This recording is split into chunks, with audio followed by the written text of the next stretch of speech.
लेकिन पहले मैं लोमस का रुख करना चाहूंगी क्योंकि लोमस हम तक तस्वीरें पहुंचा रहे हैं लगातार। इस खबर पर वो बने हुए हैं और दिखा रहे थे कि 4 दिनों की और रिमांड जो है वो पुलिस को मिल गई है। लेकिन लोमस और विवेक भी मेरे साथ जुड़ चुके हैं, विवेक का भी रुख करूंगी। लेकिन लोमस, 4 दिनों की और रिमांड की जरूरत पुलिस को क्यों पड़ी? पुलिस तो कह चुकी है ना कि ये तो एक्सीडेंट है, तो फिर क्यों पुलिस को जरूरत पड़ी है? इन 4 दिनों में क्या करने वाली है पुलिस? बिल्कुल हिमानी, आपका सवाल एकदम जायज है। जहां पर पुलिस केस के शुरुआत दिनों में साफ तौर पर यह कह रही थी कि ये केवल एक एक्सीडेंट का मामला है और इसमें कुछ नहीं है, लेकिन जैसे ही 3 दिनों की रिमांड खत्म होती है दिल्ली पुलिस की 5 आरोपियों की, वो रोहिणी कोर्ट में उनको पेश किया जाता है और रोहिणी कोर्ट में वो डिमांड करते हैं कि फिर एक बार इन 5 आरोपियों को 5 दिनों की रिमांड दे दी जाए। हालांकि इस कोर्ट में सुनवाई के दौरान जो जज साहिबा होती है, जज ने साफ तौर पर यह कहा कि आपने 3 दिनों में क्या क्या इन्वेस्टिगेट किया है इस पूरी केस को लेकर के।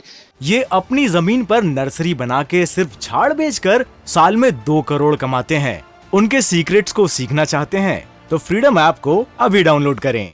दिल्ली पुलिस तो ये कह रही थी कि ये केवल हिट एंड रन का मामला है, इसमें कुछ नहीं है, लेकिन जिस तरीके से जज साहिबा ने यहाँ पे सवाल किया कि 3 दिनों तक दिल्ली पुलिस क्या कर रही थी, कितने सबूत उसके द्वारा खोजे गए, तो कहीं ना कहीं आप देख सकते हैं कि दिल्ली पुलिस खुद की थ्योरी में फंसते हुए नजर आ रही है। जहां दिल्ली पुलिस शुरुआत दिनों में इसको केवल हिट एंड रन कहते आ रही थी, और लेकिन जिस तरीके से अब यहाँ पे दिल्ली पुलिस ने रोहिणी कोर्ट में 5 दिनों की रिमांड मांगी, जिसपे रोहिणी कोर्ट के द्वारा 4 दिनों की रिमांड यहाँ पे मंजूर कर ली गई, और साथ में ये कहा जा रहा है कि इस रिमांड में दिल्ली पुलिस के द्वारा जो 5 आरोपी है उनसे गहन पूछताछ करेगी और साथ में ये जानने की कोशिश करेगी कि 2 और आरोपी जो कार के मालिक हैं, जो बताए जा रहे हैं कि फरार हैं, उनको पकड़ने का काम करेगी। और साथ में ये भी कहा जा रहा है कि जो कॉन्ट्राडिक्शन इनके बयान में है, 5 आरोपियों के बयान में है, उसको समझने की कोशिश यहाँ पे करेगी। लेकिन पहले पुलिस ये तो समझ ले कि विरोधाभास उसी के बयान में यहाँ पर देखा जा रहा है, और किस तरह का विरोधाभास है वो थोड़ी देर पहले ही हमने पूरी थ्योरी यहाँ पर दिखाई। लेकिन विवेक,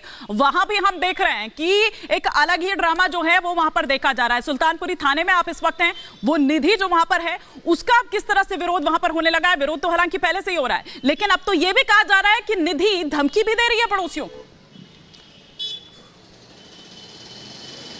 बिल्कुल, यहाँ पर सबसे चौंकाने देने वाली घटना कुछ देर पहले यहाँ पर सामने आई है, जब वो निशांत, जिससे निधि ने चार्जर मांगा था, अपना फोन चार्ज करने के लिए दिया था, उस घटना के बाद वो निशांत अपनी बुआ, अपने परिजनों के साथ इसी थाने पहुंचा हुआ था, और अब से कुछ देर पहले वो यहाँ से गया है शिकायत दर्ज करा के, क्योंकि उसका ये कहना है कि निधि उसको फोन पर धमकी दे रही है। कल उसने बाकायदा फोन पर निशांत को धमकी दी और ये कहा कि तू क्यों मीडिया में जो है बयानबाजी कर रहा है, पुलिस को अपना काम करने दे। और इसी बात की शिकायत को लेकर कि कहीं निशांत के साथ कुछ होना जाए, क्योंकि उसकी उम्र 16 साल की है, नाबालिग है वो, और उसको इस तरह से, क्योंकि निशांत उसका पड़ोसी निधि का, धमकी देने के बाद अब उसके परिजन निशांत के डरे हुए हैं और इसलिए पुलिस के पास पहुंचे हुए थे। शिकायत की गई है, पुलिस ने निशांत की और निशांत के परिजनों की शिकायत ले ली है। लेकिन जिस तरह से आज सुबह हमने देखा था कि अंजलि के परिवार के लोग, उसके आसपास के लोग यहां पर पहुंचे थे, लेकिन बात उन्होंने यही कही थी कि पुलिस ठीक ढंग से काम नहीं कर रही है, पुलिस पर दबाव है और हमें हत्यारों को फांसी की सजा दिलानी है, और उसी की वो मांग करते हुए आए थे। तो परिजन भी लगातार मांग कर रहे हैं,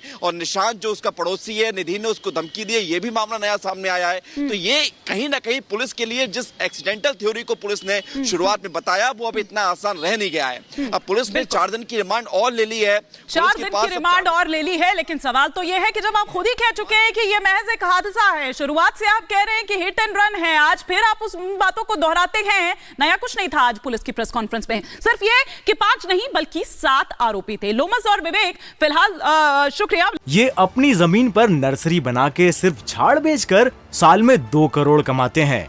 उनके सीक्रेट्स को सीखना चाहते हैं तो फ्रीडम ऐप को अभी डाउनलोड करें।